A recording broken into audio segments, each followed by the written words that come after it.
Oh.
Okay, hi everyone. This is Desmond Marshall here. I'm the host.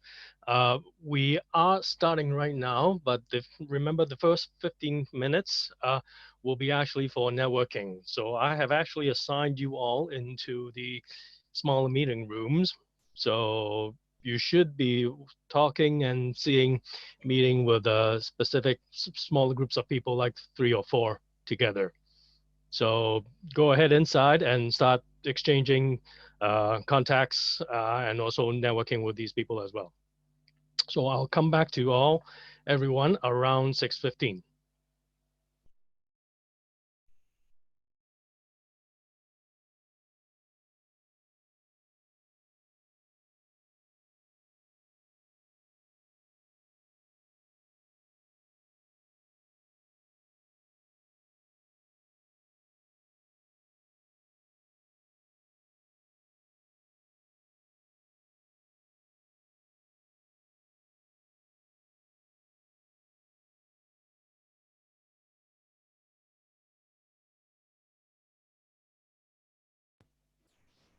Okay, everyone, remember if you want to go to the smaller rooms, you have to press the button to go in. So to go into the smaller breakout rooms.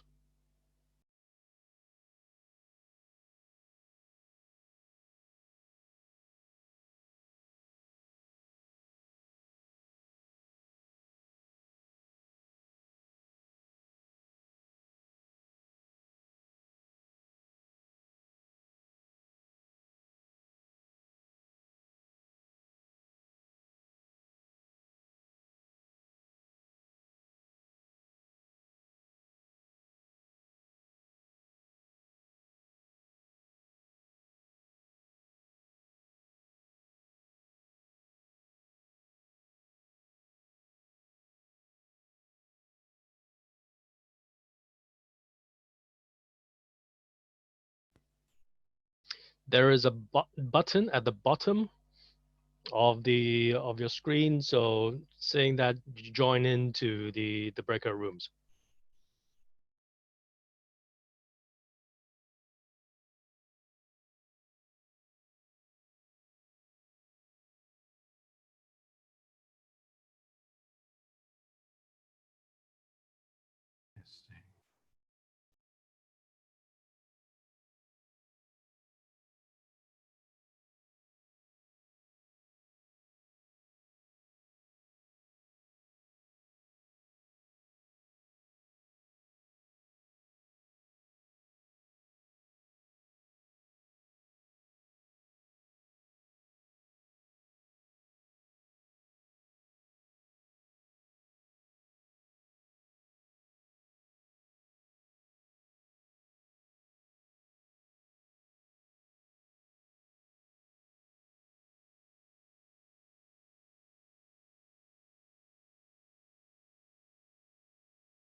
Hey.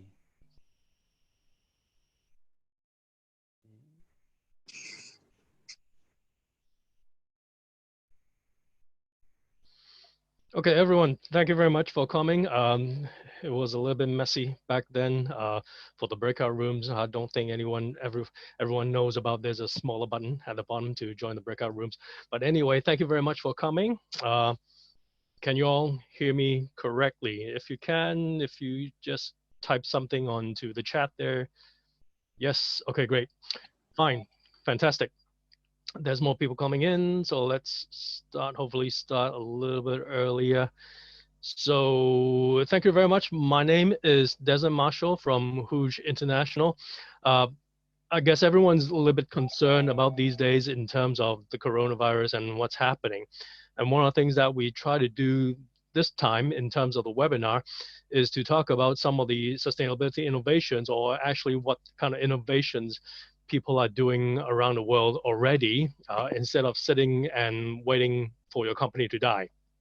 So I will start the information first, a very brief 15-minute talk. And then at the end of the session, I will be having a Q&A session. If you have any questions, you can just type in the Q&A, or you can raise your hand in the Zoom meeting. And also you can later on maybe ask me in terms of a privately email, or in any case, in any situations, methods possible as well. So let me start sharing the slide first.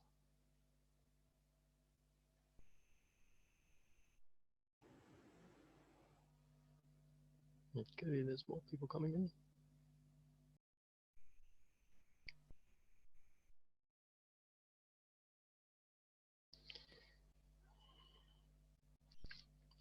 Okay.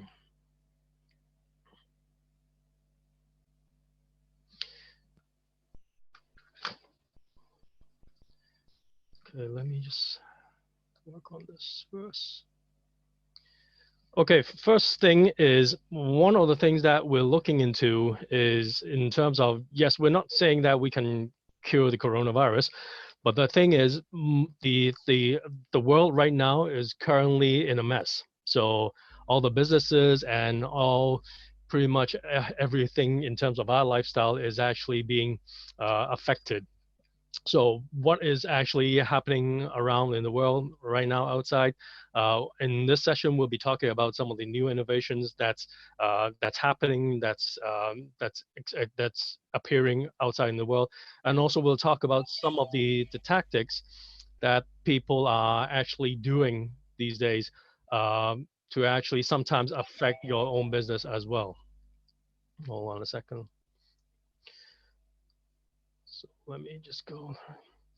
So a little bit about our company first. So if you can just go to hoogevc.com in your website. So I'll also try to share. Whoops. Okay. Okay.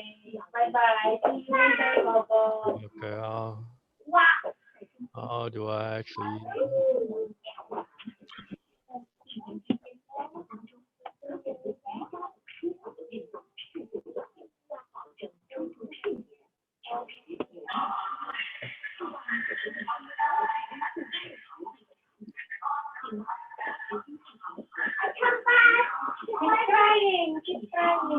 No pizza. Henry, look, pizza. Yeah, he has some. Did he have this pizza worksheet? Okay. Sorry about that. So I'll keep on sharing what's happening onto. So one of the things that we're doing, how's the screen right now?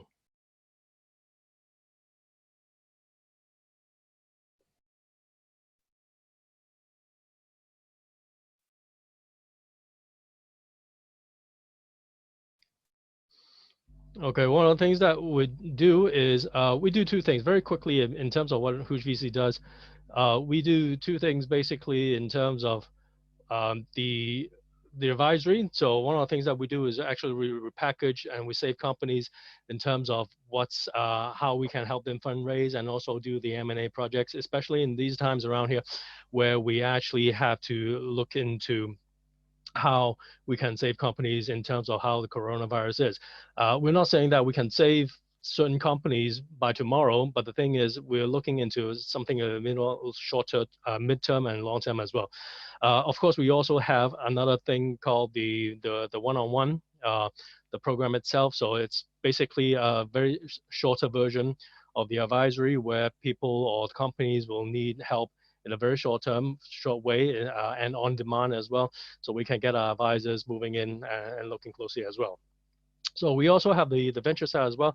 Futures is something that's very important, which is one of the biggest databases that we have for sustainability innovations, and exactly what we did for this report this time around here, that we use the futures report. And of course, we also have the accelerator program moving along.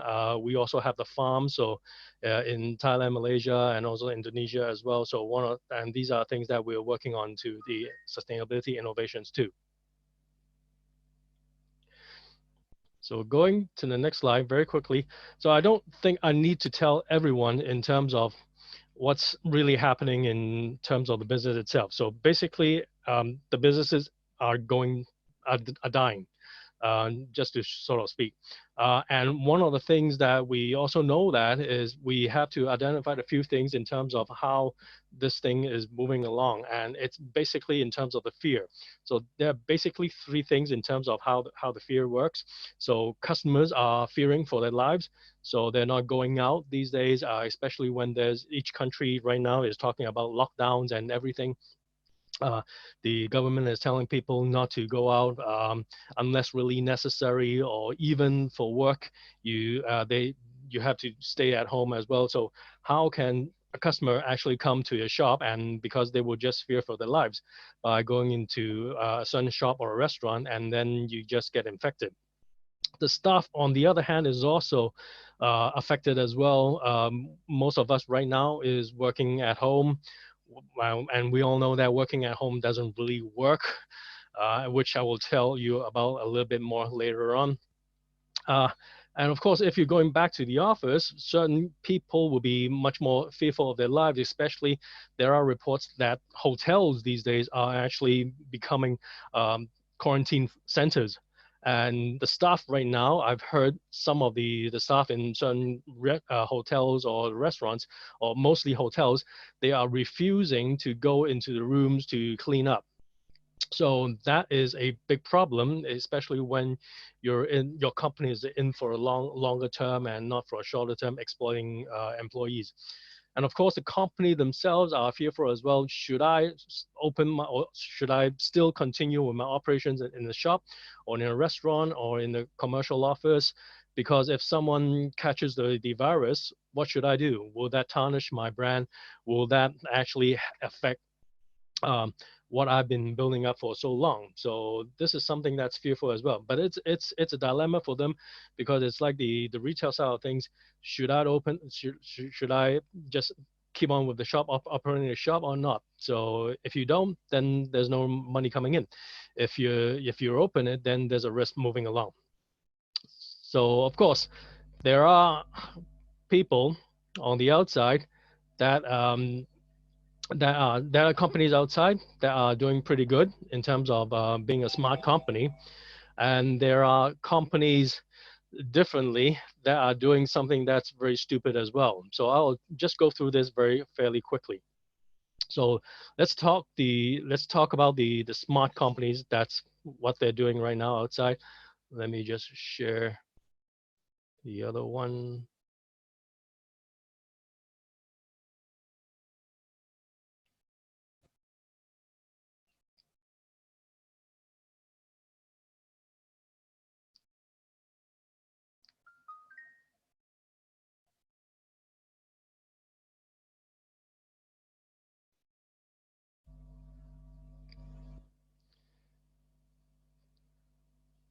So this is actually in a LinkedIn posting, so you can take a look at it later on if you can.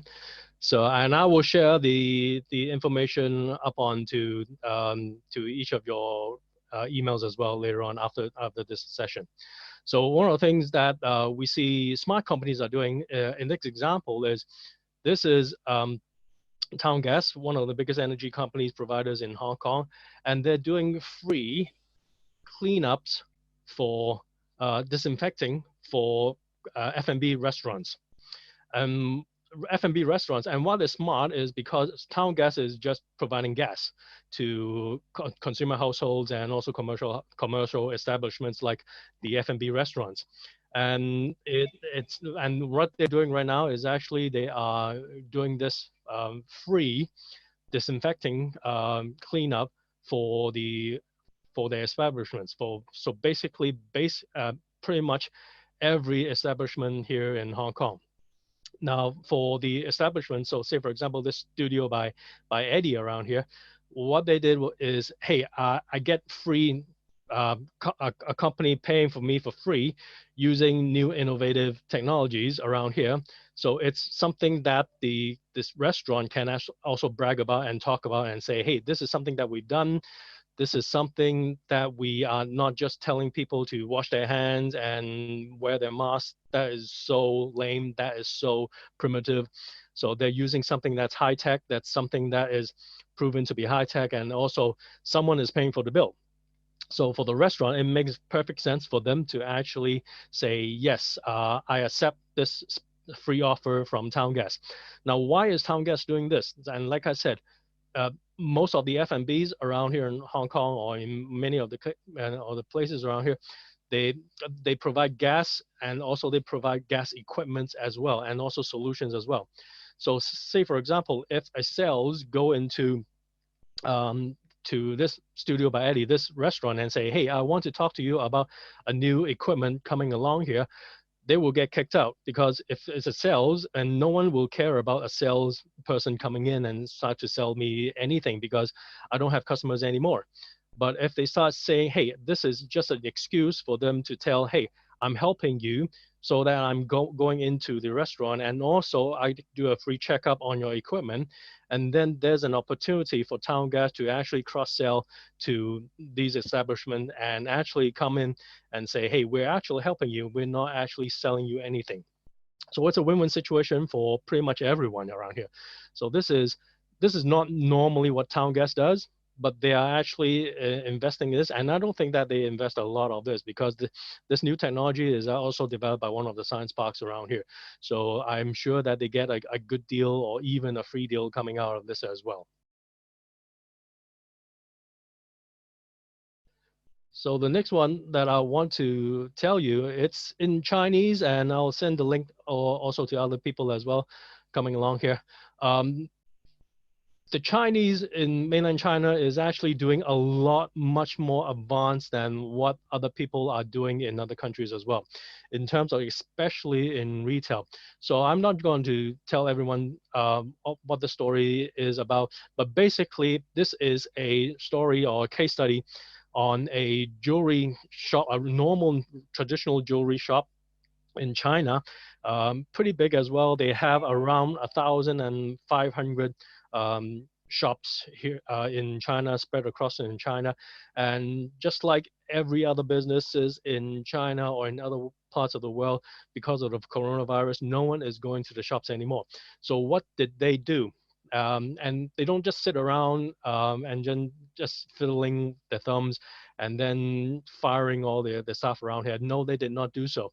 They actually converted their shop managers or the shop salespeople and tell them, hey, don't don't just sit there and wait for what's happening. We're going to turn you into KOLs, key opinion leaders. So each and every one of them will have an online.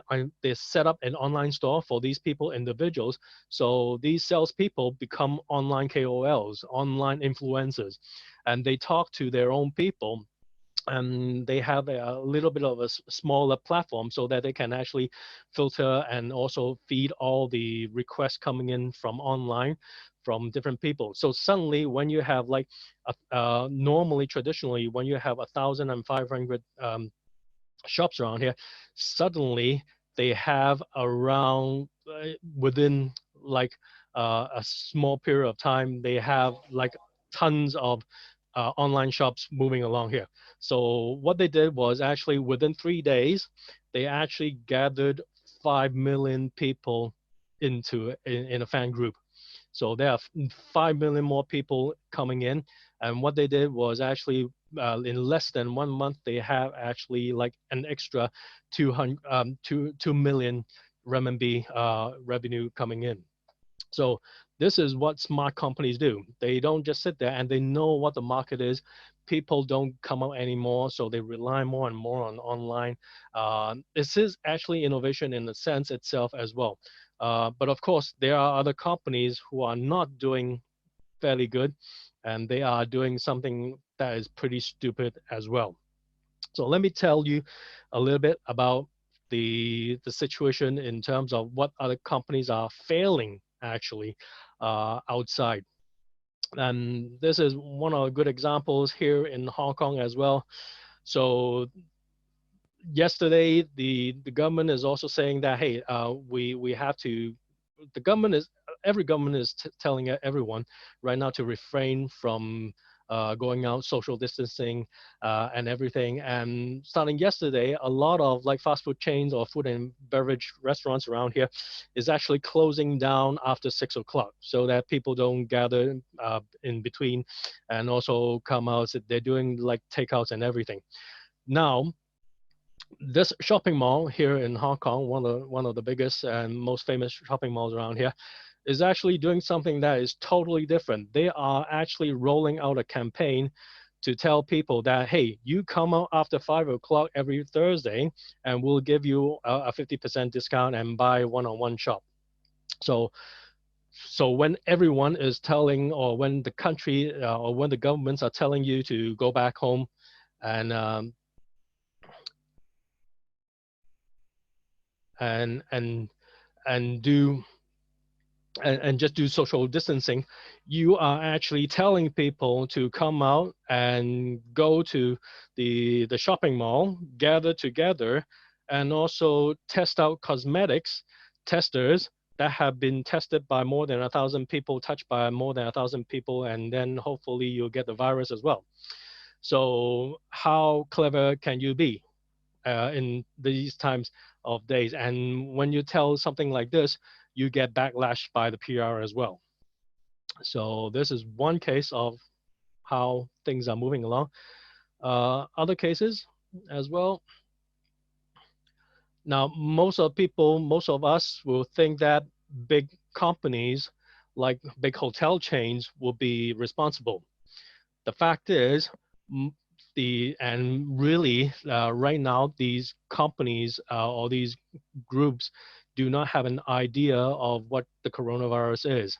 So what Marriott right now actually is, I'm very concerned myself as well, because the Marriott group outside, pretty much in a lot of the places, especially in Hong Kong as well, they have been used as quarantine centers. So no matter if it's a Marriott, the top brand Marriott, or the Courtyard by Marriott, the sub brands by Marriott, they are being used as quarantine centers as well. So right now, the new retail norm, the real travel norm is, if, say for example, not at this point around here because most of the travel is being suspended, but still people are traveling. But in the new norm coming along here, people will be looking into, hey, if you're traveling business or whatever, the first thing you'll check right now is whether this hotel is being infected or not. And if they have not been infected, what kind of procedures they have been doing in terms of doing to protect the consumers, or to the guests going into itself. So what the Marriott does is actually they have issued a statement and said, hey, we understand that coronavirus is important, and this is what we're doing. We're telling our staff to be clean. So we remind them to be clean as if they are not clean in the first place. Now we're going to tell them in terms of ongoing training what the coronavirus is, and also hotel protocols, and also real-time information. as if that the most of us will get information even quicker than the government because there are outside sources or outside outlets that is actually feeding us information. So do I really need the company to feed me that kind of information as if it's the latest news coming along here? Now that doesn't really tell me anything in terms of what exactly are you doing in terms of cleaning the hotel. Now, if for some of us, we remember 2003, the SARS breakout, the SARS outbreak as well. That's another virus. That's a series of virus that caused a big, massive downturn for Hong Kong and most of Asia as well. It started in a hotel called Metro Park back then.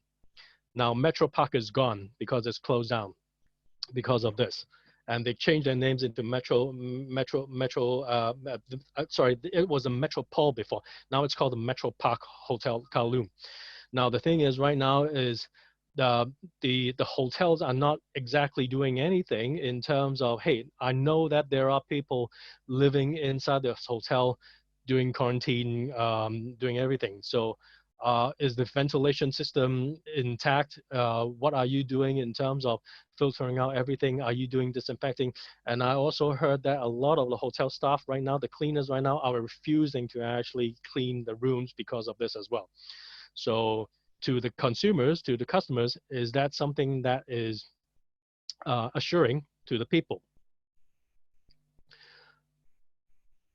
Now the next one is a little bit funny. It's more for the commercial companies moving along here. So we all do Zoom right now these days. So and the companies are saying, hey, we can still do Zoom. Employee productivity is pretty good. But then again, there are different people that can actually hack and say, hey, we're just pretending to actually work. Now, and this is very funny as well because this guy around here is actually just hacked and told people and just try to be funny, and they're using his own face as a picture, and then you'll pretend in front of your boss or in front of people that, hey, you're actually um, listening to the boss talking or doing whatever things that you should be doing in terms of the conference. And also there is actually, if some of you may be interested, Pornhub. Pornhub is one of the biggest porn sites around the world, and they just released an insight program, an insight data coming out as well. I'm not showing you here. So you just go into and check it out. Just type Pornhub Insights. And what they showed out was there's actually a spike in terms of people going to the porn sites in the afternoons from 2 p.m. to 6 p.m. around the world. So no matter what the time zones is. So during that time when you should be in the office, you're at home watching porn. So this is the new norm in terms of what's happening over. So in terms of commercial sustainable innovations to help fight the virus, getting the people back into the office or working together as a team, that's pretty critical right now these days. Let's go to the next one. So let's fairly quickly go into and look into some of the new sustainability innovations that's happening around the world here. I'm just picking up some of the innovations, the newer ones that might be interesting and fun to look into. But of course, there are some much more serious ones in our report later on. So I will be sending out the report based on your emails that you have registered to me just now for this webinar. And you'll see much more detailed information in terms of all these innovations moving forward. And there will be more. I'm sure there will be more as well. And we will be keep on updating all these information coming as well. So the first one, personal air monitors. So you can see this. There's a little bit of a thing plugged into the phone. So imagine if you are a business traveler and the company assigns you with this air monitor, you feel a little bit more safer. So in a way, you'll be able to track what's happening around you, and you'll be actually seeing. Okay, okay. just a little bit. Can you see the slide right now? Nope. Okay, hold on a second. Okay, can you see the slide now? Yep. Okay, great. Thank you. So air monitors. So imagine that some of the people going into off sites and going to other places, and they have an air monitor around here. That will make the employees feel a little bit more safer. And if you have other things like if you can assign and also give it to your hotel guests, then it's something that you can actually show to your hotel guests. This is a real-time information in terms of what's happening in their room at this time around here. So getting information, people are fearful because you can't see the virus. But when you visualize the virus in some sort of a data and some sort of infographics, people feel a lot more safer in this sense. So this little robot around here is the rage right now at this moment around here. This is a UV robot. So it disinfects a whole room. So it's originally made for hospitals, but now it's being applied into different areas like commercial areas, hotels, and also big arenas, et cetera, and et cetera. So not just in hospitals as well. And what this machine does is it's an automated robot, so you can program it. You don't have to push it around. You can automate it with just like a normal robot, remote controlled as well, with specific predetermined routes around here. And they go into lifts, they can get out of lifts, they can go into rooms automatically, and then they disinfect the room with the UV light, the tube around here that you see, the blue light around here. There are different versions. This version actually is from Denmark. There are different versions that's been sort of like invented or applied in China and also in US as well. So there are companies or hotels that are thinking of doing these kind of robots. But the fact is, there are hotels. There is one hotel which is doing something close to what it is in Causeway Bay, but I'm sure that most people don't know what this hotel is, because it's a matter of that's a very important point as well I want to bring out is you can buy all the gadgets you want, but if you don't have the right execution, the right program, the right promotion to the press and also to your employees, nothing's going to happen and no one knows what's happening around here. So for this little gadget around here, this small gadget, this is actually getting all the rage right now, and people are really seriously taking in terms of if you're a hotel guest and you're seeing this robot around here, it is much more better than seeing a cleaner lady without a mask on and going and cleaning up the rooms by hand. So this actually gives one of the things that I want to stress out, and most people, most companies are still trying to do, is to give people the assurance of safety, and that's very important as well. Another thing that's very relevant to food deliveries right now these days. So hotels and restaurants are closed, commercial buildings, commercial establishments are closed. People are ordering and doing online delivery logistics as well. But you still need the bikers. You still need people to do the deliveries. So when you see someone handling your food delivery, like Deliveroo or Food Panda, and they don't have a mask on, or they might have a mask on, and that's it. You don't know if that person has sneezed or whatever. And we actually see a lot of people when they're not delivering, these deliveries workers, they are actually not wearing those masks as well, because it's very stuffy under a helmet. And they talk to other people and then they start spreading the germs as well, and they handle your food and the packaging as well, and you have to touch those packaging. Now, for these things, this is a new innovation. It's a helmet. It's actually a helmet with a ventilator on inside to clean the air inside. So if you put a helmet on, then you can put it on for longer periods of time, and people will actually, the customers and also the staff will actually be much more assured in terms of their safety as well. So this is another new innovation that's coming along the way as well. So it's especially very relevant for the food delivery, the company. This is another mask that's happening right now these days. So if you're in the service industry, like the restaurant or the hotel industry, you need to smile to people. So when people don't see a smile, and because you're in the hotel industry, you normally have to deal with foreigners in a different language. So when you're talking through a mask, you actually can't really see the mouth movements, and also how not everyone has a good English language. So they have to recognize how they're being, how the spoken language is.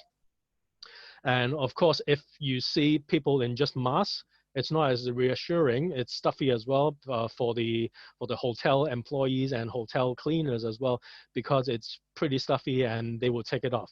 But if say for example you're in the kitchen, pretty much 90% of the people in the kitchen, they do not wear a mask because it's very stuffy.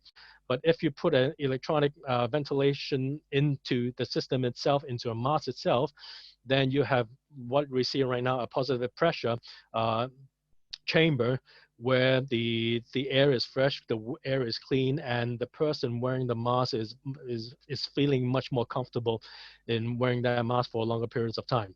And of course, it's a good conversational piece for consumers, for the customers, or for the press itself, and you can actually use this to your best advantage. This one, the next one, is a very small thing. It's more for the commercial things of there as well. This is machine learning AI to detect what's happening inside a room. So normally, like in an office or an offsite or in a large factory. So like I said, people are fearful of a virus because they don't see it. So if you can visualize it in a way and tell it in infographics and tell your consumers, your customers, people, the visitors coming to your office or to your offsite factories or to your retail shop, that changes a lot in terms of the perception. And of course, if you keep monitoring that, you, with this AI and machine learning, the machine, the computer can actually calculate and say, hey, something is happening in a certain room. Should we take proactive measures in terms of what's happening over there, and do some disinfectant, or someone's in there being infected that is causing a serious spike in whatever is happening in that area, so that the medical people, or when we're trying to trace back what's happening around here, we can still limit the areas that is being affected, so that the entire shop, or not the entire shop, or not the entire commercial areas, will need to be closed down totally. So this is something that will help in terms of the commercial and also the establishments to lessen the risks and also the losses. Another one that looks funny as well, if you got a co-working space or whatever, you can't put a lot of air purifiers outside because it looks ugly and people don't really know, don't really feel that, hey, this is something, it's noisy as well sometimes. But if you can tell them there's a new kind of a patented plasma-assisted catalytic oxidation lamp at the top of your head, and this is being monitored on a 24/7 basis, then it's another conversational piece, and also it will have a low impact onto the rooms itself. So especially good for rooms which are small rooms. You can't just put every room with an air filter on, but you can put this without any visibility, so that people will know what it is. Of course, you have to do a little bit of promotion and tell people that you've installed these things around here. But at the very least, that it's working, that it's operational, people won't feel that it's very intrusive because there's too many air purifiers around here, and people will just be really turned off by that. Now, those are just the innovations. There are more coming along here, but I want to, because of the timing, I want to push this more to another topic that we talk about these days, smear tactics. Now, there are a lot of things happening around here. So apart from the virus killing the businesses, there are competitors killing your businesses as well. So most people do not think about this, but as But as investors ourselves, and we're doing saving companies and we're helping companies do M&A and also doing large advisories as well at the same time, we have to think about competition, how competition is trying to kill your vibe, trying to kill your business, especially at this time right now, because everyone is vulnerable and all you need to do is one simple push, as what I've written down, what I'm showing to you in this case around here. So this is actually fresh off the oven. A few days ago, in some of the groups, the WhatsApp groups and also the community social groups around here, there's a picture on the left hand side that's showing this guy called Fergus Hicks, and he's a banker, a strategist in UBS. And the picture says, "Hey, this is an FI exclusive." I don't know what the hell FI is, but people are just saying there's Fergus Hicks, and they're saying that Fergus Hicks has violated the mandatory quarantine at home and is being detained by the police. So it caused a stir for the past few days, where people are just scrambling to search who the hell Fergus Hicks is and what the hell is UBS is doing. And fresh off like yesterday, uh, actually on the 25th, UBS Hong Kong issued a statement on the right saying that one of their bankers uh, has been, in a recent rumor, one of the bankers have been told that, hey, they've been breach of the quarantine rules, and this is all totally false. Now, during this time around here, a lot of things can happen. People are speculating and just being paranoid in terms of what the hell is happening around here. But the fact is, it's too late. It's not proactive enough, and it's too messy as well, because UBS, actually, this letter is not enough. It actually caused more problems. Imagine you only see the letter out and you didn't see the left-hand pictures out coming in, and all you see is UBS issuing a statement saying one of the bankers.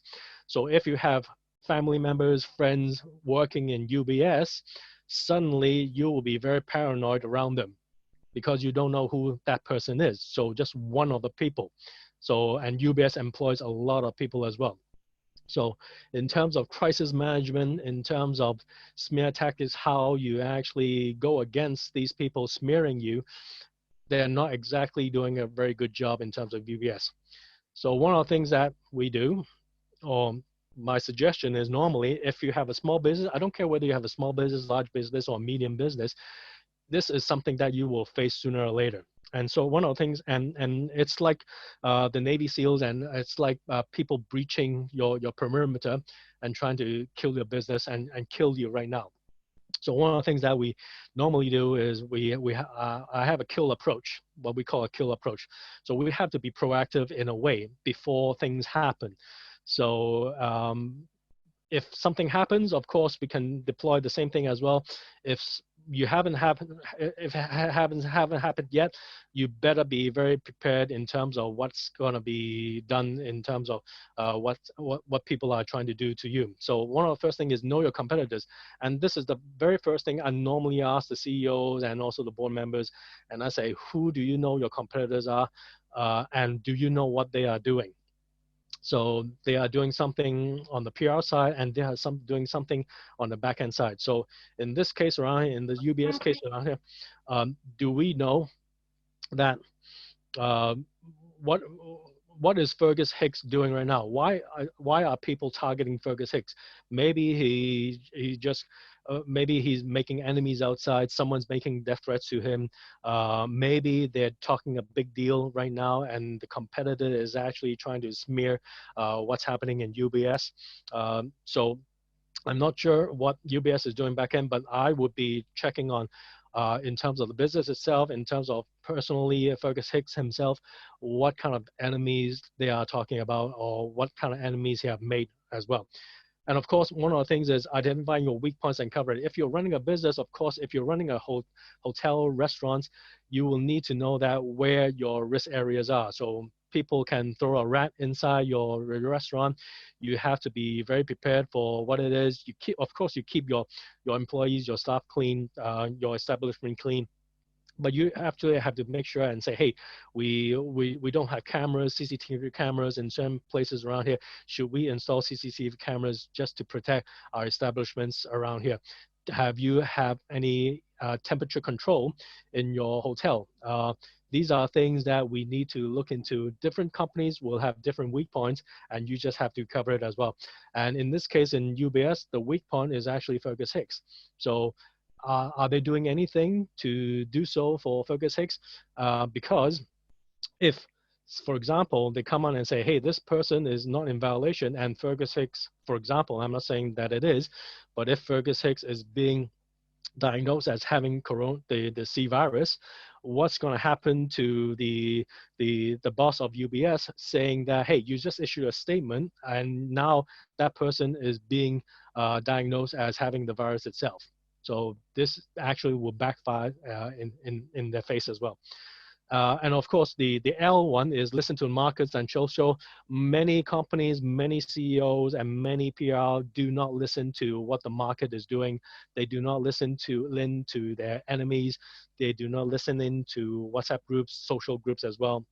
And because all the information these days right now, we're getting the official information, but most of the information we're getting are from non-official sources like WhatsApp groups or from Facebook groups or from friends and families as well. So if you don't listen to these people or you listen to these groups around here, you will miss out what's happening and what people is doing. So in this case in UBS, they hadn't in for a few days already, and I don't know how soon they got wind of this, but then again, if they knew about this immediately, they should be able to tackle this with much more fine finesse as well. And of course, if you have something, the leverage side of things is you have to leverage on what's happening outside. You can't just issue a statement and assume that everything's good as well. If I were doing it, I would not just issuing official statement. I would also leverage on videos. I will also leverage on PR, the press, and every other outlets as well, saying that this is a smear tactic, and just to assure that existing customers that this is something that, hey, we have done so. We are doing something that's responsible and being a sustainable company. So for a summary, I don't want to spend too much time on this anymore around here. So just for a summary is all the businesses right now is actually dying. So if you're not thinking about new innovations, new processes, new ideas in terms of how you actually go into this, get back into the market in the shorter term or the medium term or the longer term to just gain back your reputation or come back out as a savior brand coming around here or a responsible brand, this is actually your time to really think about how it's being done. And it's not just off the shelf. You buy a bunch of masks and then you just roll it out and assume that everything's going to be a-okay. It's not like that. It's going to be a very fine case in terms of going through the process of how you vet these new innovations, how you actually think about which innovation is good for your company, which process follows through, how do you actually change the mindset of your employees, because your employees are your best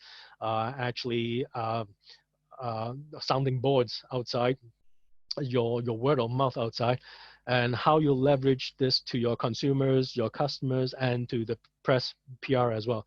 And we also have to be aware of what's happening outside. So like I said, take the case of in China, people are changing everything into online and pushing all the consumers or the sales back into the offline shops as well. So online to offline, how you leverage KOLs, influencers online, and not just asking everyone when especially there's a lockdown, going to the malls physically to experience a group of people spreading the virus together at the same time.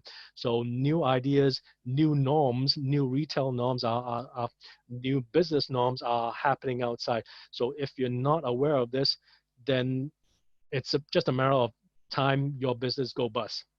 So this is the end of what I'm trying to say for the sustainability innovations for this coronavirus.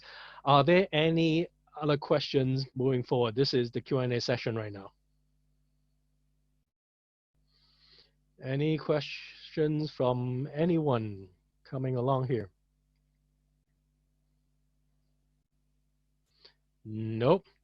So if there are no questions around here, for those who have registered through the official channels, Eventbrite, and for through the other channels around here, we will be sending out the latest reports tomorrow, latest by tomorrow, with all the innovations and everything. It will be a much more detailed report coming in.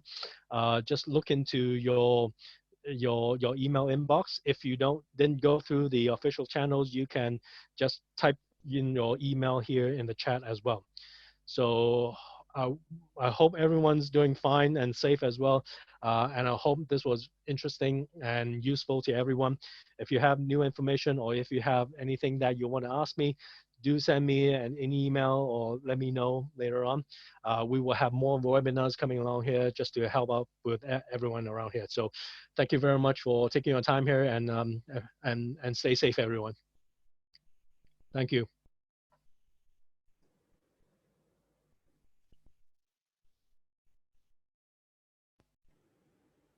Thank you.